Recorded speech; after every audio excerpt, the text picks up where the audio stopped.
जंगल की गहराइयों में एक दिन 10 बड़ी बड़ी रंग बिरंगी तितलियां उड़ रही थीं। उनके पर ऐसे चमक रहे थे जैसे कौसी कुज़ह के रंग जमीन पर उतर आए हों। शेर, जो जंगल का बादशाह था, इन तितलियों को देखकर खुश भी हुआ और लालच में भी आ गया।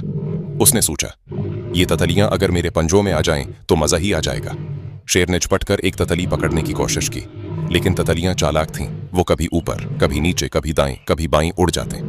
शेर बार बार गरजता और दौड़ता, मगर एक भी तितली उसके हाथ न आई। आखिरकार तितलियां मजाक में शेर को इतना भगाती रहें कि शेर के पांव पसीने में डूब गए। लेकिन शेर हार मानने वाला नहीं था।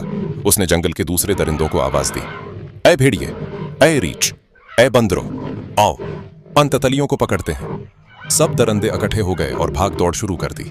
लेकिन क्या मजे की बात थी, जैसे ही वो आगे बढ़ते, तितलियां एक साथ उड़कर ऐसे रक्स करते कि सबके सर घूम जाते।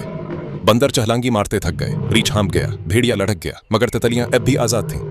आखिर में सब दरिंदे थक हार कर एक तरफ बैठ गए और शेर ने गहरी सांस लेते हुए कहा, होशियार रहो, तितलियां छोटी जरूर हैं, मगर एक साथ हों तो शेर को भी भा सकती हैं। जंगल कहकहों से गूंज उठा और तितलियां खुशी खुशी फिर हवा में नचने लगी।